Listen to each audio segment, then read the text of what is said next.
Hello.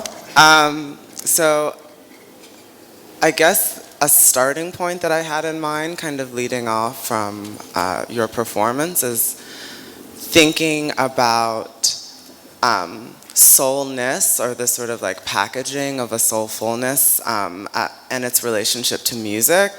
And we kind of got into talking really briefly about our sort of religious past. And I grew up Baptist, Southern Black Baptist, and I also had a process. I knew pretty early on that I didn't actually believe in God, but I always had these sort of moments of where I would kind of like question the sort of power behind the sort of religious forces that I was being told are actively operating in the world, and music was sort of one of the primary vehicles of that. And so I kind of saw music specifically in relationship to the church as the vehicle, or the way, the sort of like labor that made people feel as if they were in activated states, spiritual states, possession, speaking in tongue, whatever, and music was kind of a catalyst to that. And so thinking about sort of like your relationship to soulness, how did sound and or music, or assuming that there's a difference, but I don't know how you're approaching that, how did your sort of process of religious unbecoming inform your relationship to music, and sort of like what was the context that you were thinking that through earlier on as you were having these realizations? That's a hell of a question. Like, I'll remember it in layers as I try to. So, oh God, now I'm overloading. Hold on. Well, I think maybe as a starting point to respond, in this, especially in this context of MoMA and stuff, you know, where we're kind of in a site that is part of this, you know, associates itself as part of a trajectory of you know, postmodern critique and analysis. And, you know, we're in the post-Warhol era, in which we know that originality is bullshit. We know that creativity is bullshit and stuff. And in the arts, people are aware of, in general, whether they react to it or not, or buy into it or not, but people are aware of the critiques around notions of creativity, authenticity, originality, etc. But yeah, when it comes to music, and I think music has a much more pop cultural relationship to people. You know, it's much more in line to folk tradition than it is to the kind of fine arts association with haute couture and that sort of thing. So, you know, you have like people who, I'm sure people who are here too, who are totally aware of these critiques of originality and authenticity, and yet when it comes to music, most people still immediately believe in the authenticity of the blues musician. I mean, how do you unpack that culturally, right? So I think that kind of tension is part of why I function mostly in like the audio marketplace as opposed to the fine arts. Not because I find music a better place to have those discussions about non-originality and the critiques of authenticity, but because in a way it's like an even worse place to have it, because those critiques are so impossible to have in a way, and like performing the failure of those critiques from the fine arts within the audio marketplace is kind of like what I'm doing. I'm not having these conversations to have them succeed. I'm just demonstrating their failure in another marketplace, right? So that's kind of maybe one starting point into this for me.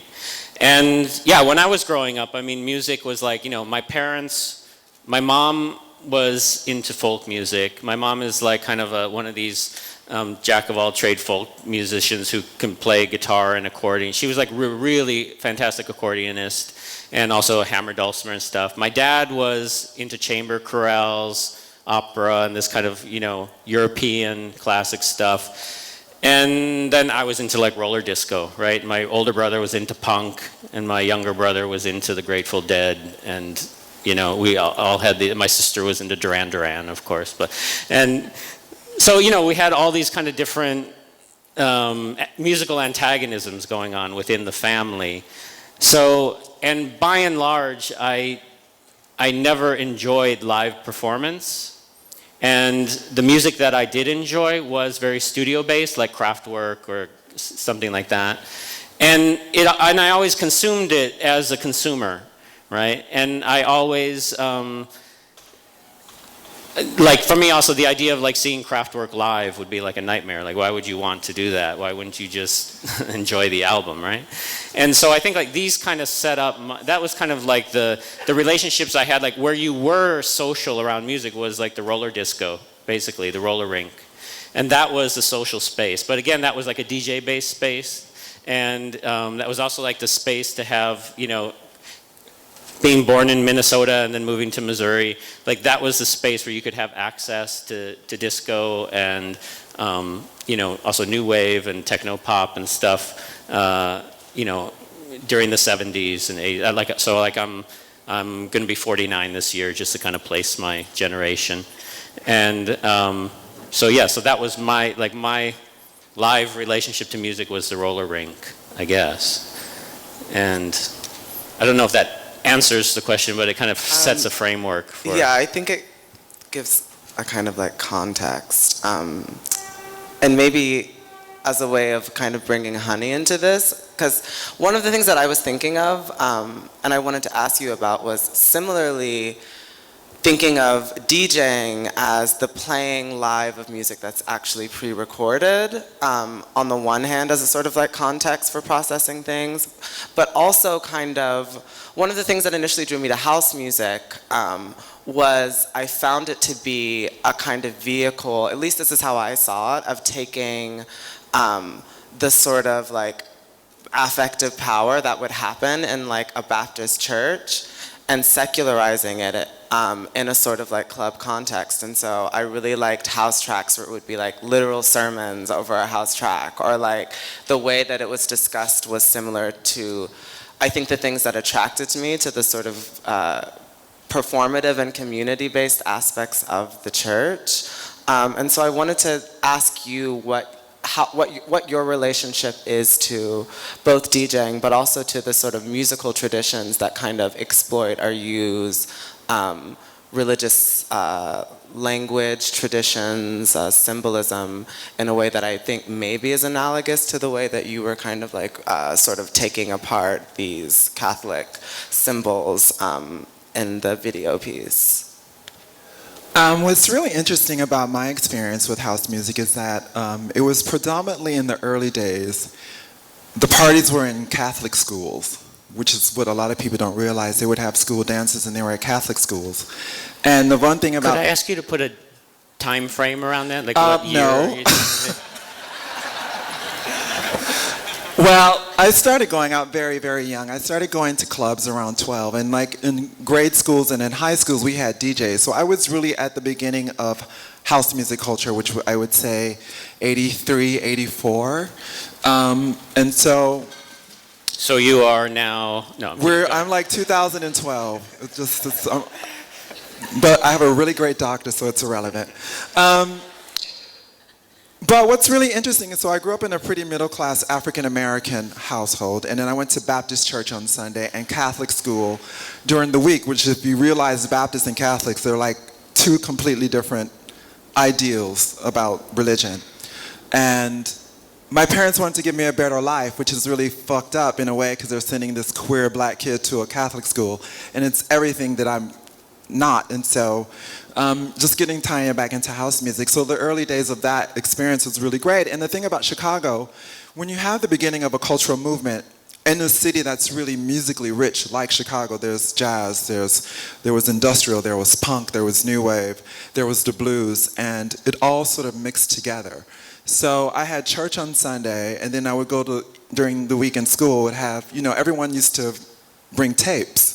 That was currency back then. Everyone would, go to the music box and record Ron Hardy, or go to these clubs where Frankie was playing, and basically have a tape recorder in their pocket and record the entire night. And then people would bring them to school, and it was currency.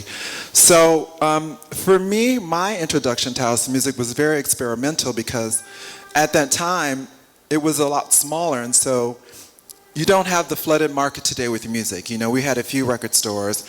Everyone had access to the same music. So how did you stand out from those people? So you went a little bit further. You sort of incorporated different genres of music in the course of a set. And there was this one particular club called The Playground where Folly Jack Master Funk used to DJ.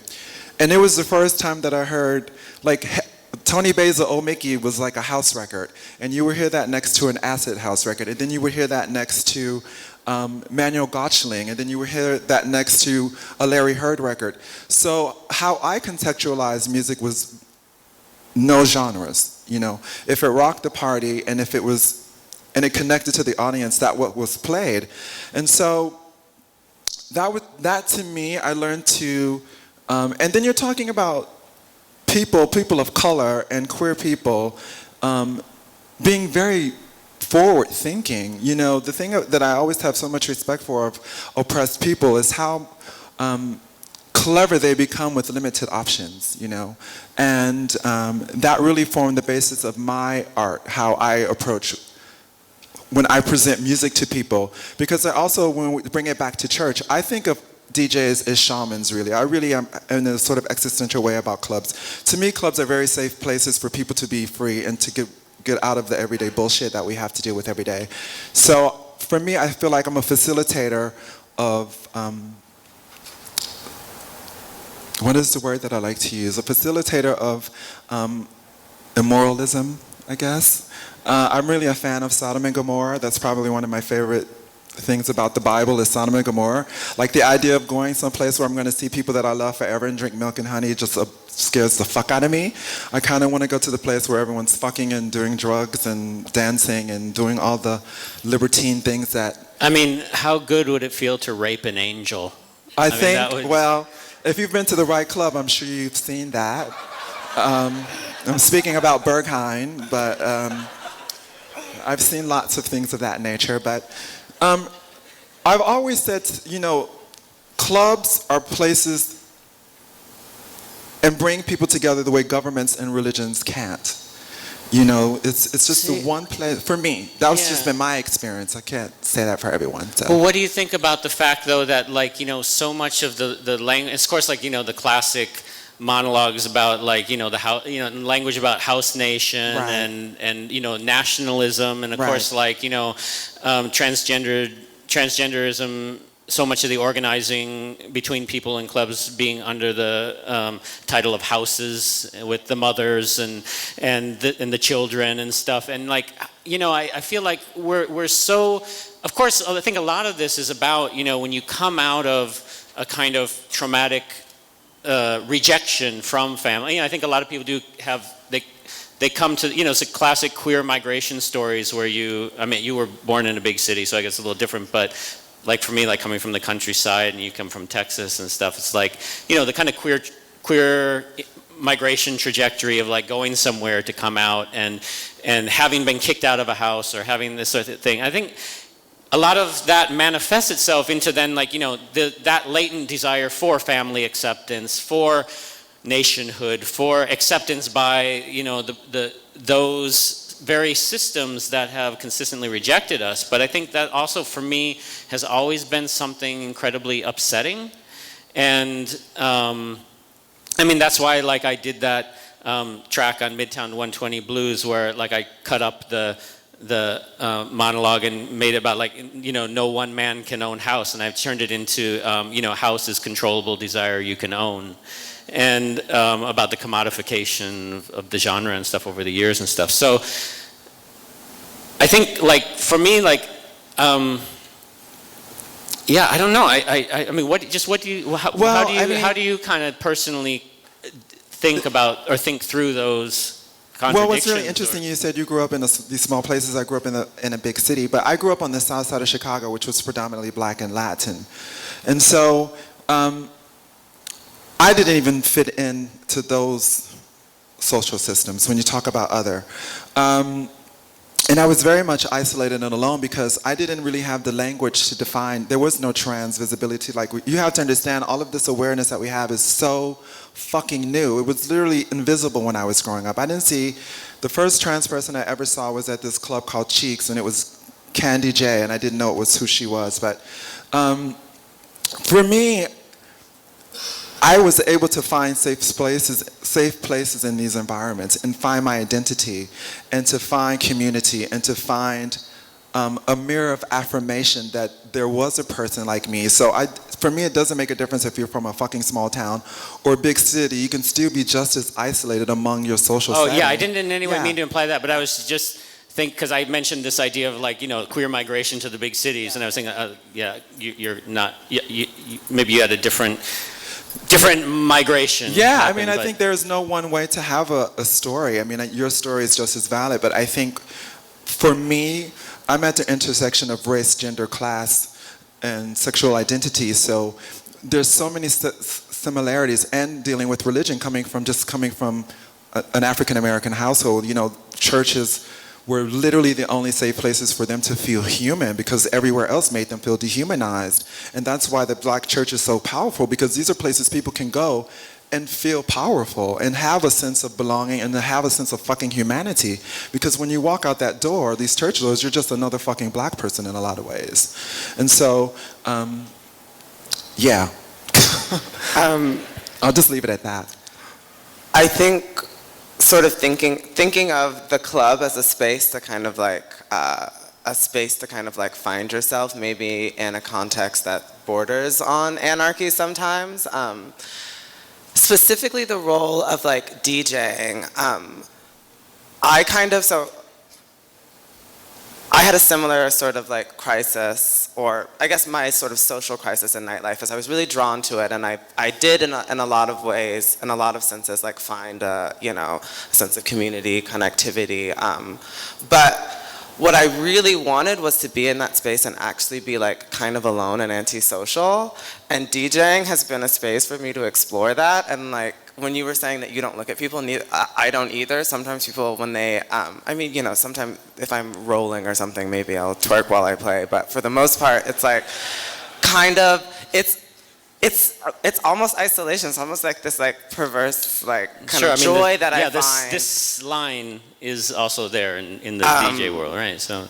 And at times I've had the desire to question whether my relationship to DJing and that desire to find the sense of isolation within this sort of larger social context is related to a sort of sense of like gender isolation maybe. And so I wonder how you all relate to those roles, because that's kind of where I was coming from, and I thought that was interesting that you said the whole like not sort of directly engaging, but where are you coming from? I don't really, for me DJing is, I feel like I'm a part of the club.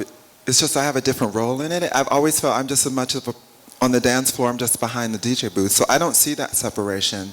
I feel I'm really a part of the whole thing that's happening. And getting back to your earlier question about house music, I've always thought of house DJs or DJs in general as free-form jazz artists, because you're taking all of these different things, or you can also sort of like a cut and paste, if you will, or the whole idea of assembling and sampling. I've always thought of that as really similar to jazz. I don't want to sound pompous or arrogant about it, but you have all these different genres of music and you're putting it together and trying to make sense of it. So I feel like I'm also creating while entertaining and while also trying to be present. So I don't really try to see a separation between those things. I think I kind of come from almost the opposite type of position where, like I think the kind of conventional argument people have been making since the 80s is about how DJs are musicians too, and I kind of prefer to flip that and say like musicians are no more important than DJs, and kind of like as a step away from musicology, instead of trying to ascribe DJs into this whole kind of tyrannical system of musicology, right? Like I think there's a mobility that you can have as a DJ by not identifying as a musician, right?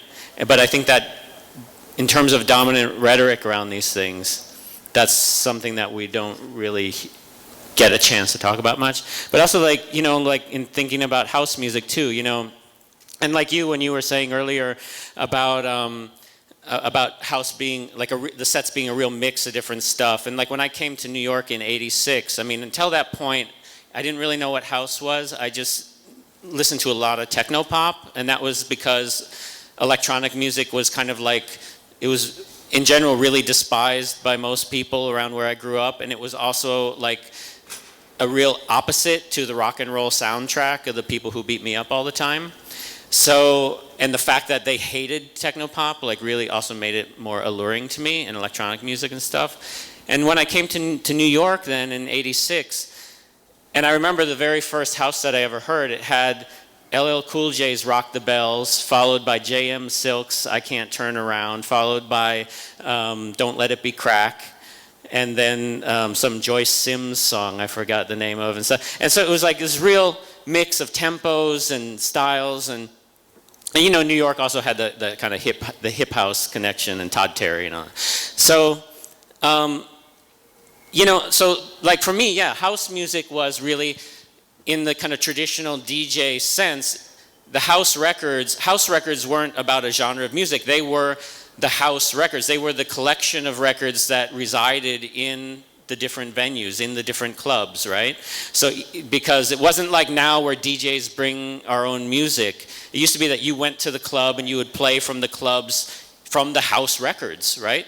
And that was, so house wasn't about a genre, it was about a site, right? And I think that was also really something important to think about house as a site, in a context, as opposed to a sound, right?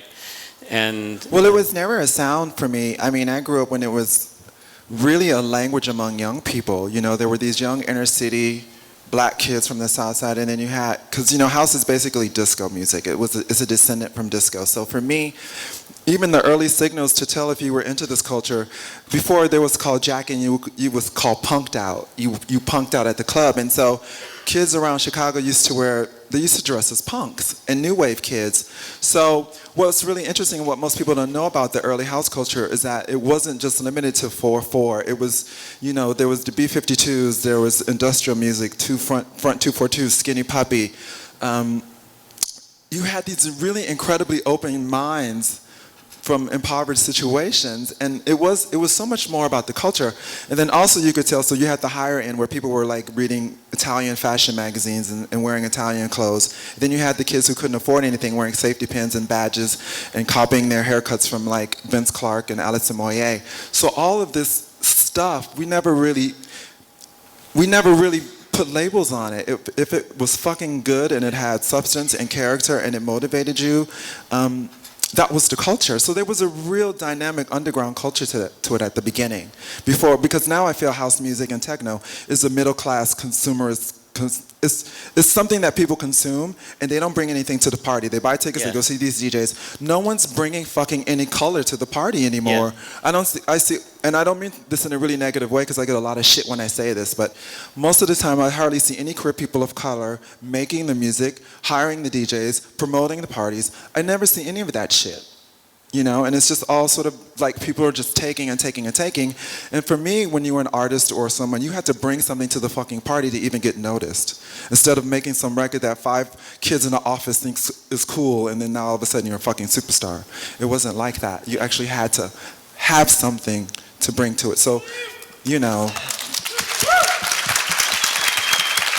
Yeah, I think that's the culture that I come from, and so that's what I try to bring. And it's just, you know, house music was never just about tracks. It was really about creating something that was told was too black, too queer, and too gay. And we said, fuck you, we're going to take this shit, make it our own. And we created a worldwide movement out of something that people said was shit. So that's what I feel about house music. Yeah, and I think a lot of that, how things get lost is about scale, right? And I mean, in terms of like, if you think about queerness, as always about being a minor percentage. And if you think about something that comes from queerness being expanded into a kind of mainstream movement, you're always only going to have still that small queer percentage where it resonates on that level that you're talking about, I think. Yeah, so I think the impossibility to bring it in a way is the impossibility of popularism, in a way, you know. But I wonder how, thinking about the sort of like firsthand and sort of long experience that you've had with house music, how has the sort of visibility in terms of how you have navigated your own career and your own relationship to house music, thinking of visibility both in terms of the sort of like popular dissemination of house on a global scale, but also maybe thinking about transgender visibility, and as someone who was operating in a space where in a sort of vacuum of that at one point, how has that altered your relationship to your career in a larger sense, but maybe on like also on a personal level, how you have navigated I don't really understand that question. Are you asking me how do I feel about how it's been globalized, or are you asking me in my experience to it in what way? In the sense of how has the visibility and the increased visibility of either house or sort of issues surrounding transgenderism affected how you've navigated your career? So at one point... I think I can definitely say trans visibility has, the moment that we're in now, I'm able to give a voice to what has happened, and being trans, like a lot of trans history is wiped out of out of house culture. Like I said, Candy J was the first trans artist that I was aware of. But when you went to these clubs in Chicago, we had trans clubs that played house music, and a lot of legendary DJs used to play there. I still think a lot of that isn't really as exposed as it could be. You know, trans people have been here since the beginning of time, and I think part of my experience was having to be involved in gay culture because there was no other outlets to, you know, they lumped trans in with other, and trans, I've always said, has nothing to do with sexual orientation. They're totally, completely two different things. I still think people are really quite ignorant about trans visibility, even trans people. I still think our stories are being defined by gay men and cisgender heteronormative culture, and we haven't been able to tell our own stories or present our own history in the way that we've been experienced. I think we're always living our lives compared to straight and gay people, and it's just a completely different thing. So I think I'm really lucky in the fact that being a trans person of color, being able to give that experience a voice and a visibility in a culture that's still mostly, well now, which is pretty white, straight, and male. But I think they're more curious about it than ever, because I think they've run out of shit to talk about. So, I mean, there's only so many techno records you can make and talk about the same fucking people. So I still feel like it's a bit of a curious thing. But if that opens the door, then hey, I'm all for it. But you know, house culture is a really democratic thing. So I just hope that I'm able to do justice and stand on the shoulders of all the people that have gone before and give a really good. I love some of the stuff that you were saying about, you know, authenticity and happiness, and because I'm also one of those people. I think we live in a culture that commodifies this shit. Like, they've commodified human emotions. They've even found a way to commodify sex through dating apps. That's basically a commodification of human relationships. Everyone thinks it's great, but for me, it's just another consumerist, patriarchal bullshit thing to keep people in a certain way and not go outside of themselves. So I just hope that I'm keeping a little bit of integrity into bringing awareness to my transness, my queerness, and what I experience culturally that has manifested itself musically. So maybe as a sort of follow-up to that, thinking about the sort of erasure, or even if not thinking of it as active erasure, just the ignorance that people have of the sort of long history of trans people, especially in nightlife culture. I've noticed that one of the ways that plays out is that people will attach a certain sort of like sexual or at times a racial identity to a sound itself. And so a certain type of music is gay music, and that music is supposed to have a one-to-one relationship with gay men as the producers and consumers. And so in what ways, and maybe opening this up to you, if you are thinking about that as a sort of context in which you're working, is there sort of like a gendered aspect to your project that like tries to highlight that, or like question those sorts of structures in which sound becomes like weirdly pretty almost direct allegories to like identity politics. Yeah, I mean, for sure, like a lot of my, both in my electroacoustic projects like Love Bomb and also some in Solness and also in house projects like especially the Kamisaku Nobe House Explosion, the Keishi stuff, is really thinking about like how the kind of this kind of binary of black-white race politics in the U.S. and the rhetoric around that really like frames these and kind of oversimplifies in the same way the gender binary oversimplifies the gender discussion, really much more complex and discussions that need to talk about race as something that's really much more than black and white, right? And so one of the things that I did like in the Keishi projects is like in terms of like the codification of a black sound and stuff like that, I actually built a lot of like, you know, very black sounding, oops, your telephone's okay.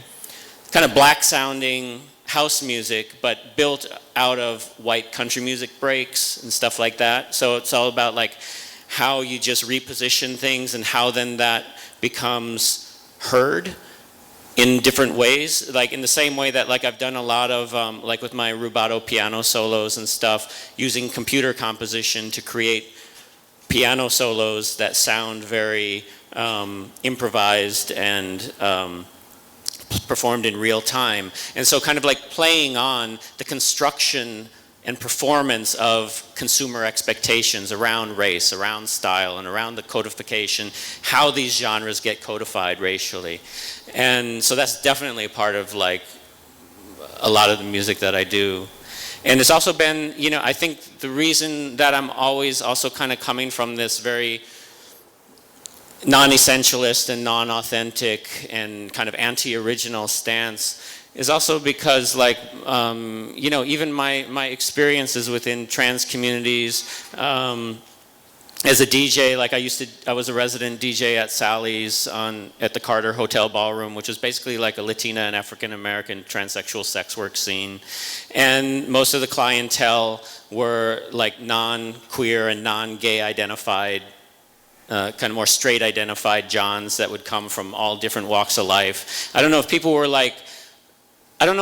were in New York long enough to remember this cover of the New Yorker magazine back in like, I want to say it was in like 1990, when the Valentine's Day cover like caused this huge outrage among the black community and also the Jewish community, because there was an illustration of like a Hasidic man kissing a black woman on the cover. And this is like a huge, like, I mean, people from both sides were like out in the streets and protesting and da-da-da. And about and a part of it was like having all these people saying like how impossible that was. But you know what? Like one of the regular Johns at Sally's was this Hasidic guy that used to always bust into the bathroom stalls whenever girls were going to the bathroom and like try to shove his cock into their mouths while they were sitting on the toilet. And so like this was like, for me, the kind of like, for people to hypothesize the impossibility of that kiss amidst the reality of this other thing happening at Sally's every fucking night.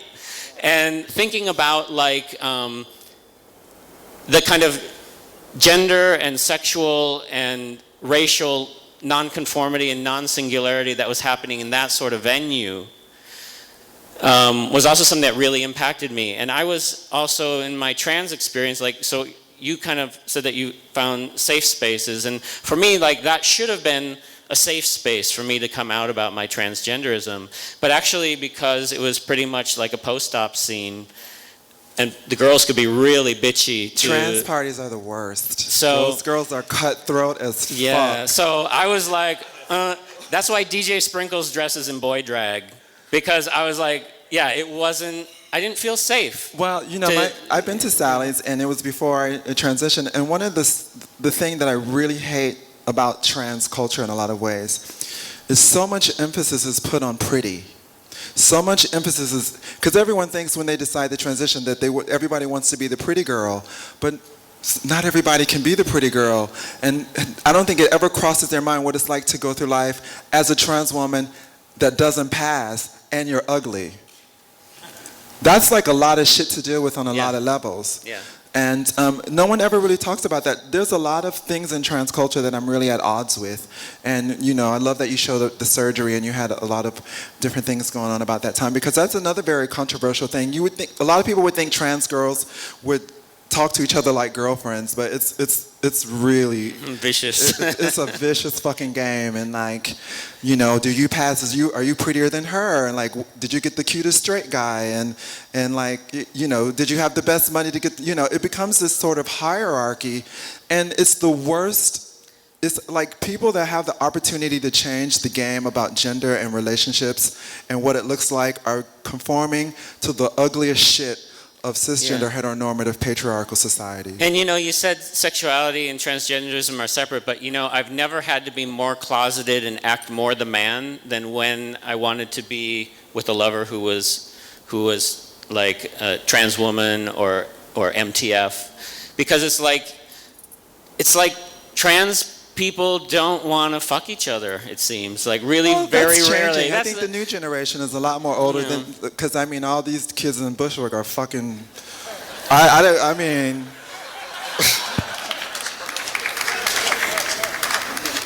well, I think I'll let you go on that, Juliana, because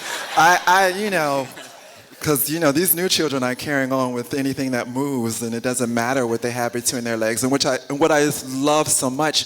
And I think what's really great now, and I wish it happened when I was coming out, is that since there's more visibility, there's much more openness and fluidity. And it's not necessarily happening in clubs, because when we were doing it, and when we talk about salads, the internet wasn't there. So the internet has really opened up this whole thing. Yeah, I mean, people kind of forget also that at that time, especially in the 80s, when there was this, like, the big debates going on around censorship of, for me, the 80s, around, because you're so young. And anyway, I'm sitting next to you.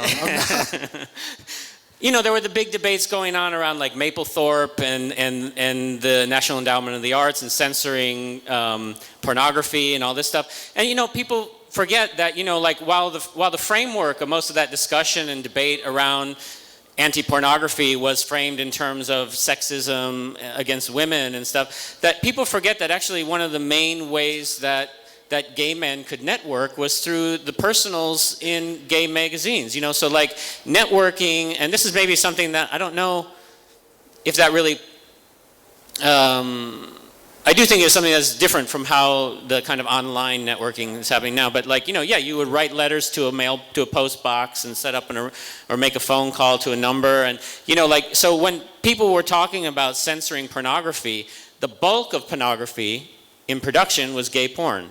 And the bulk of that being, what that meant for that to be censored, meant the eradication of networks for gay men. And I think that that's also something that with time got really lost and forgotten, you know. And I just wanted to ask you a question, because you talked about being in the post-op scene. Is there any other type of scene for trans people? Because I think that also needs to be clear. Just because you don't do something on the outside, trans is not what you do surgically.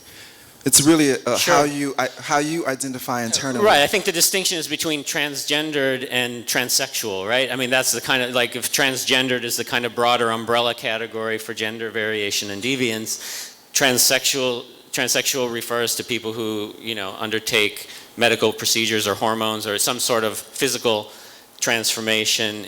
And within the transgendered communities, of course, we have really diverse, I think my thinking and my outlook is much more aligned with the intersex scene than with transsexuals, because transsexualism is so much about turning to medicine as a means of reconciling in a way, or trying to, even if it's not about a gender reconciliation, but just a kind of social reconciliation for safety or something like that. Whereas the intersex, like the old word would be hermaphrodite, right, for the people who, and there's probably a newer word since I moved to Japan, but you know, the intersex thing is more about having an antagonism with medicine, because from the beginning it's been a relationship of imposed mutilation before having a voice, right? Like circumcision. Yeah. So, and so I think my my thoughts around transitioning and what it means socially and what it means in relation to medical industries is much more kind of in line with kind of the critical voices coming from the intersex side. Like whenever I do events with intersex people, the language flows much more immediately and like together. And I think kind of, I mean, maybe one of my theories I'll throw out there because I don't hear other people talking about it is that, you know, I mean, I think we've reached this era today where, you know, the Caitlyn Jenner era, where Republican Caitlyn Jenner fighting for the future of the, so anyway, you know, like most people today, of course, they would think like the idea of medically attempting to cure homosexuality, that's ridiculous. Boo, right? Boo. But if you actually look at what's happened in the medical industries, as this economic industry around curing homosexuality sort of became more taboo and that economic slope went down, we had this parallel increase in kind of taking over of those budgets by the transitioning procedures and you know, that fixing homosexuality has gone into fixing gender identity disorder. And to the point where now it's like, you know, if a girl expresses, you know, like in Japan, I saw this totally fucked up documentary about this like girl who was entering the age of middle school when girls had to start wearing skirts to school as a uniform. And she didn't want to wear a skirt. Well, instead of giving this child feminism, what do? You like give them drugs and you realize, that, oh God, she doesn't want to wear a skirt. She must be a man. And like this sort of, I mean, that's the kind of hysterical, for lack of a better word, era that we live in, you know? And so I think that although it's a very difficult and delicate conversation, I think that there really is a conversation waiting to be had around that will have to happen in the future, I think. Because now is the moment of saying born this way. Now is the day of asking for our civil rights based on birthright. It's our DNA, it's our blood in our veins. It's not about choice. It's not about, and I would agree it's not about choice, but I would say that lack of choice isn't necessarily about biology, but it can be about the rigid lack of choice that society gives us, not only in terms of options to live, but options to think. And so, yeah, I do think there is a future point when people are also going to look back and think maybe a lot of what's going on in terms of like the funding and push towards transitioning is in a way this extension of the decline and the boo of homosexual curing, yeah? So that's something that I think is going to take time to kind of unfold, but... I think that's a great place for us to end for today. We've run out of Ooh, time. I mean, we could go on for hours. We do have a bit of time for a few questions. If someone wants to ask our panel anything. Any questions? There's a hand back there, I see. Hi. All right. Has the cultural climate for queerness becoming mainstream or safe correlate to the consumerism of house music? And what is, or should be, if not already, in place on the same scale as the 80s house community in Chicago for those who are still dealing with violence, needing musical community, specifically who are queer, of color, poor? Is that for me?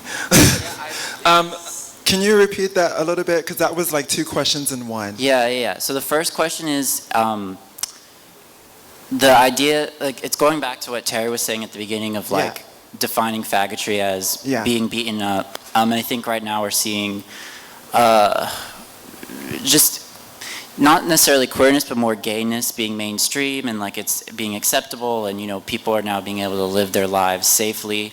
And I'm trying to see, does that correlate to what you said about house music, this thing that really grew out of needing community, becoming commodified or more consumerist? I'm in a little bit of a conflict with all of that. I just think because there's a lot of visibility, that doesn't mean there's a lot of acceptance. And I still think we're still having binary conversations. We're still having male and female and black and white conversations. So I still think there's so much work that needs to be done. I think as a trans person, I've come to the realization I don't believe anyone is born in the wrong body. I think there needs to be a lot of language that needs to change regarding transness, and because it's all wrong. I mean, we're basing things off of heteronormative cisgender values, and the world was never all white, the world was never all binary, and the world was never all straight. But we're still having these conversations if it is. And the mainstream to me is, I abhor it. I mean, I think it's necessary for people that need that visibility, and for safety reasons that a lot of people need these sorts of things. But I'm really at a conflict about the mainstreaming, because I have no desire to be, I don't need your validation to be here. I'm here just like you are. The world is for everybody. It's not just for these certain groups of people. So I'm not asking permission to be anymore. I'm done. If you don't want to fuck with it, don't fuck with it. But don't persecute me. I'm done. But I think the internet has taken the place of subcultures. I don't think like something like a house music thing or punk or the 60s or even the gay liberation movement in the 70s could have, it's just because the internet has totally fucking changed the game. So I hope I've given you a little bit of an answer to that. Could I also respond to that?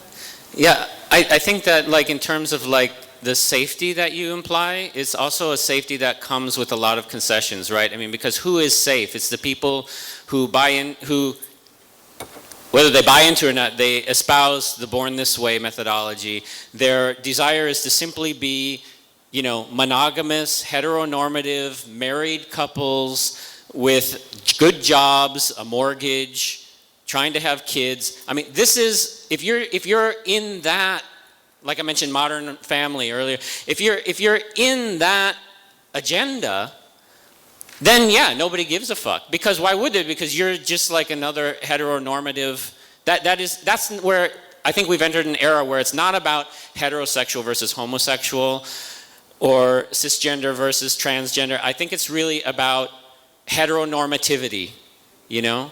And so I think that safety is really only a safety that applies to people who are willing to publicly play that dance around the heteronormativity of their homosexuality and lesbianism, or also the heteronormativity in a kind of Caitlyn Jenner way around Woman of the Year bullshit, right? And so, you know, like so I think that then also then in going into the question about like house music then is like, well, to not think about like a particular medium or a particular format or genre as having an intrinsically unchanging relationship to society, but that the sites for gender and sexual deviance and perversion are no longer in that heteronormative sanctioned homosexual or transgendered space, right?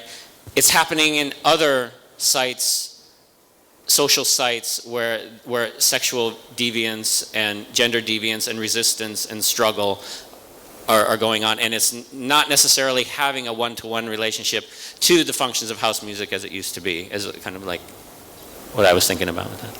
Thank you. To add one thing to that, I think that there's in the sort of contemporary moment surrounding transness, I do think that there's a response to the desire for this sort of like born this way idea that somehow I have like an internal justification for then like presenting myself to be accepted by society. And I think there's a lot of interesting stuff that's happening with like, I'm seeing happening with a lot of younger trans people, which is like seeing transitioning as like, almost like, as if it's like a drug or something. And so we're seeing like hormones as something that I can just exploit because I want to exploit. It has nothing to do with an innate reflection that I have on my part. I think it's really cool to do this. I want to see how I push my kind body of like in body this modification. direction. And it becomes a kind of seeing the sort of diagnosis or the like diagnostic mode where you're like, that's how you access them, becomes just a means of ultimately kind of having what I think is a much different form of experimentation than assuming that you have an internal problem that you're solving through the medicine, and it's much more about experimentation and sort of just like understanding that everything's inherently about pushing of limits. And so the physicality becomes a new way of like asking those questions, and I think that that's a response to the Born This Way of seeing things.